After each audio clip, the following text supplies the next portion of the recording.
Assalamualaikum warahmatullahi wabarakatuh. Perkenalkan, nama saya Muhammad Iksan Setiandi dengan NIM 2330 8110 34. Saya di sini akan menjelaskan tentang Undang-Undang Dasar 1945 sebagai konstitusi negara. Apa sih Undang-Undang Dasar 1945 sebagai konstitusi negara? Bersifat mengikat. Undang-Undang 1945 berisi norma-norma, kaidah, aturan, atau ketentuan yang harus dilakukan dan ditaati oleh semua komponen negara. Undang-Undang 1945 berfungsi sebagai hukum tertinggi sehingga dijadikan pedoman hukum bagi setiap peraturan perundang-undangan di bawahnya. Dan bunyi Undang-Undang Dasar 1945 itu adalah Undang-Undang Dasar Negara Republik Indonesia pada tahun 1945, bahwa sesungguhnya kemerdekaan itu ialah hak segala bangsa, dan oleh sebab itu maka penjajahan di atas dunia harus dihapuskan karena tidak sesuai dengan peri kemanusiaan dan peri keadilan. Dan ada beberapa pengertian dari kompas.com, yaitu penetapan Undang-Undang 1945 konstitusi negara.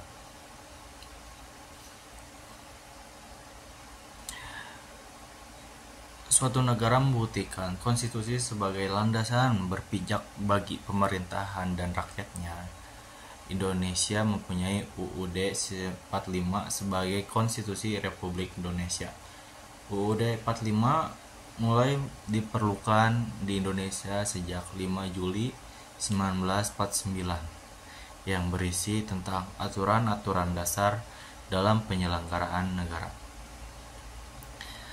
Lebih lanjut, Undang-Undang 45 disahkan sebagai konstitusi negara pada tanggal 18 Agustus 45 sebagai upaya dalam mempersiapkan kemerdekaan Indonesia. Jepang membentuk Badan Penyelidik Usaha Persiapan Kemerdekaan Indonesia atau BPUPKI pada 29 April 1945. Salah satu tugas BPUPKI adalah menyusun rancangan UUD 1945. Sejak dibentuk BPUPKI, bergerak sidang sebanyak 2 kali, yaitu pada 29 Mei hingga 1 Juni 1945 dan 10 hingga 17 Juli 1945. Hasil sidang pertama BPUPKI adalah Rumusan Dasar Negara Indonesia atau Pancasila yang merupakan gagasan dari Soekarno. Setelah itu, sebanyak 38 anggota BPUPKI membentuk Panitia 9 yang terdiri dari 9 orang untuk merancang Piagam Jakarta. Isi Piagam Jakarta adalah rancangan pembukaan 1945 Undang-Undang. Setelah BPUPKI dibubarkan pada 7 Agustus 45, dibentuk Panitia Persiapan Kemerdekaan Indonesia PPKI mengadakan sidang pertama pada 18 Agustus 45. Di dalam sidang tersebut, PPKI membahas lebih lanjut mengenai Pancasila sebagai dasar negara Indonesia. Hasilnya, PPKI mengesahkan Pancasila sebagai konstitusional. Selain itu, penetapan UUD 45 sebagai konstitusi negara Indonesia yang dilakukan pada hari yang sama, pada tanggal 18 Agustus 45. Sidang PPKI mengenai pengesahan UUD ini berlangsung cukup singkat, yakni hanya sekitar 2 jam. Kendati begitu, dengan semangat persatuan untuk segala bentuk konstitusi negara, pada penetapan Undang-Undang Dasar 1945 berjalan dengan baik dan lancar. Perubahan yang dilakukan juga tidak begitu besar, ketika PPKI sudah mendapatkan naskah rancangan hukum dasar yang sudah dibentuk oleh PPUPKI sebelumnya, penetapan Undang-Undang 45 sebagai konstitusi negara adalah oleh PPKI dilakukan dalam 2 tahap sebagai pengesahan pembukaan Undang-Undang Dasar Negara Indonesia yang terdiri dari atas 4 alinea dan pengesahan batang tubuh Undang-Undang Dasar Negara Indonesia yang berdiri atas 16 bab, 37 pasal, 4 pasal aturan, perihal dan 2 ayat aturan tambahan. Pengertian Undang-Undang 45 sebagai konstitusi negara. Sebagai konstitusi negara Indonesia, Undang-Undang Dasar 45 mengandung pengertian sebagai berikut, yaitu ada bersifat mengikat.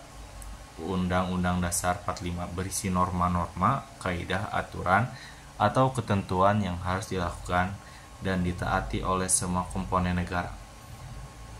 Undang-Undang 45 berfungsi sebagai hukum tertinggi sehingga dijadikan pedoman hukum bagi setiap peraturan perundangan di bawahnya. Setiap tindakan dan kebijakan pemerintahan harus sesuai dengan pedoman pada Undang-Undang Dasar 45. Referensi Winarno 2019, Paradigma Baru Pendidikan Kewarganegaraan, Jakarta Timur PT Bumi Aksara, dan Ripley MC Husni Syawi 2005, A History of Modern Indonesia Science 2120, Third Edition, Jakarta PT Sarambi Ilmu Semesta.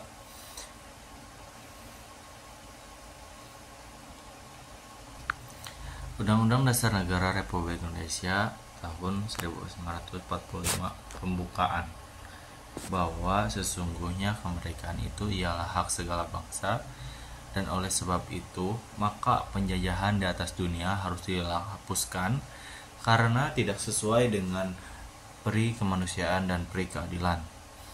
Dan perjuangan pergerakan kemerdekaan Indonesia telah sampai kepada saat berbahagia dengan selamat sentausa mengantarkan rakyat Indonesia ke depan pintu gerbang kemerdekaan negara Indonesia yang merdeka, bersatu, berdaulat, adil dan makmur.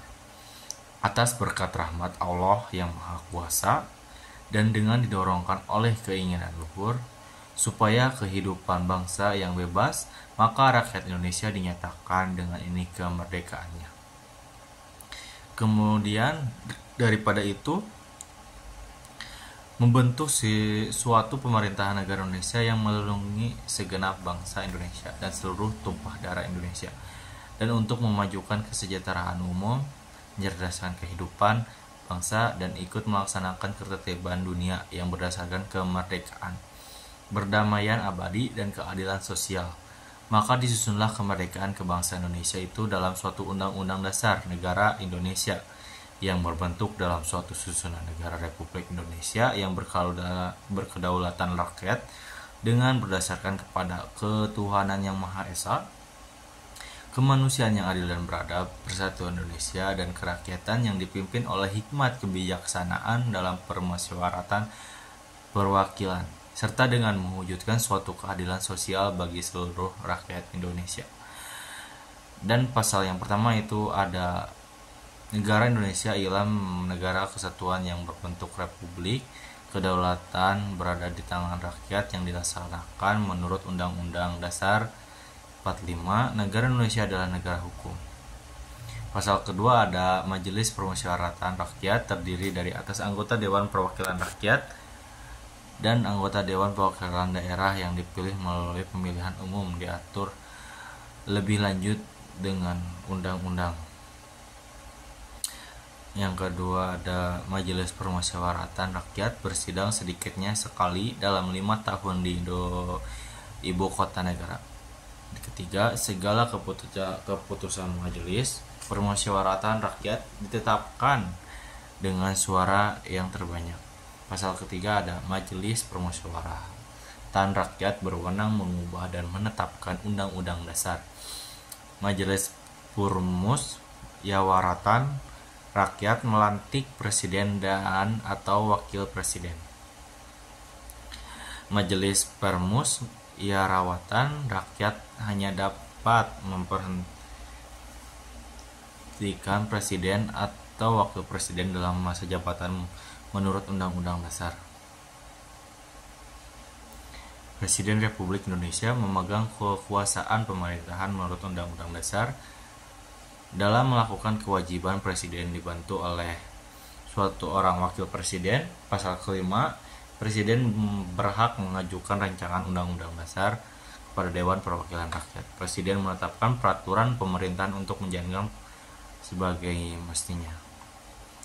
Mungkin ada banyak hingga pasal 38 yang tadi saya sebut dan 37.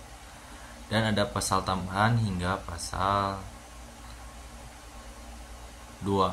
Dan ada pasal peralihan, yaitu ada pasal 1 hingga pasal 3. Pasal aturan peralihan itu yaitu ada 3. Pasal yang pertama, segala peraturan perundang-undangan yang ada masih tetap berlaku dalam sebelum diadakan yang baru menurut Undang-Undang Dasar ini. Pasal ketiga, semua lembaga negara yang ada masih tetap berfungsi sepanjang untuk melakukan ketentuan Undang-Undang Dasar dalam bentuk diadakan yang baru menurut Undang-Undang Dasar ini. Mahkamah Konstitusi dibentuk selama tambahnya pada 17 Agustus. Dan sebelum dibentuk, segala kewenangan dilakukan Mahkamah Agung. Majelis Permusyawaratan Rakyat ditugasi untuk melakukan peninjauan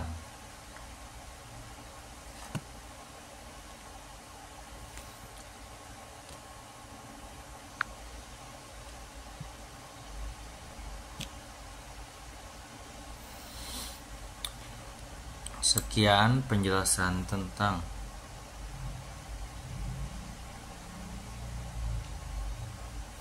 Undang-Undang Dasar 1945 sebagai konstitusi negara. Mungkin dari saya hanya sebagian menjelaskan. Mohon maaf apabila ada kata-kata yang kurang pantas atau ada perkataan yang kurang bijak. Saya adalah manusia biasa.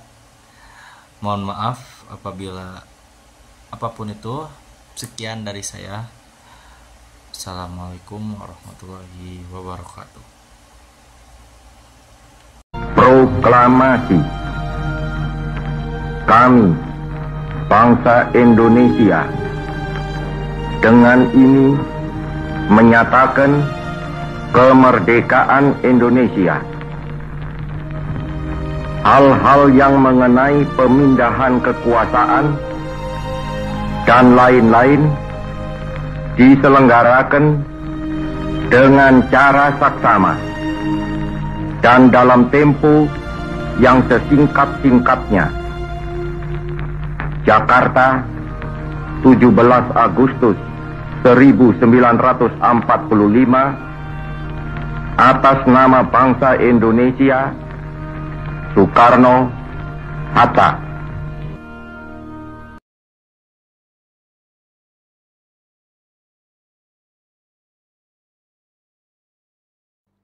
Saudara-saudara sekalian, saya telah minta saudara-saudara hadir di sini untuk menyaksikan satu peristiwa maha penting dalam sejarah kita.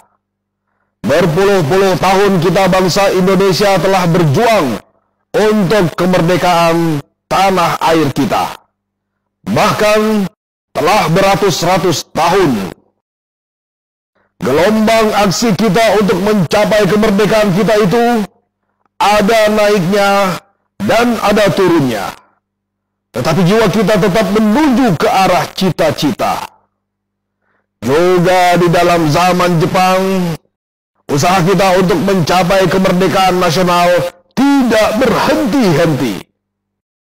Di dalam zaman Jepang ini, tampaknya saja kita menyandarkan diri kepada mereka. Tetapi pada hakikatnya, tetap kita menyusun tenaga kita sendiri. Tetap kita percaya kepada kekuatan sendiri. Sekarang, tibalah saatnya kita benar-benar mengambil nasib bangsa dan nasib tanah air di dalam tangan kita sendiri. Hanya bangsa yang berani mengambil nasib dalam tangan sendiri akan dapat berdiri dengan kuatnya. Maka kami tadi malam telah mengadakan musyawarah dengan pemuka-pemuka rakyat Indonesia dari seluruh Indonesia. Permusyawaratan itu seia sekata berpendapat bahwa sekaranglah datang saatnya untuk menyatakan kemerdekaan kita. Saudara-saudara, dengan ini kami nyatakan kebulatan tekad itu. Dengarlah proklamasi kami. Proklamasi. Kami, bangsa Indonesia, dengan ini menyatakan kemerdekaan Indonesia. Hal-hal yang mengenai pemindahan kekuasaan dan lain-lain diselenggarakan dengan cara saksama dan dalam tempo yang sesingkat-singkatnya. Jakarta, 17 Agustus 1945. Atas nama bangsa Indonesia, Soekarno Hatta. Demikianlah saudara-saudara, kita sekarang telah merdeka. Tidak ada satu ikatan lagi yang mengikat tanah air kita dan bangsa kita. Mulai saat ini, kita menyusun negara kita. Negara merdeka, negara Republik Indonesia. Merdeka kekal dan abadi. Insya Allah, Tuhan memberkati kemerdekaan kita itu.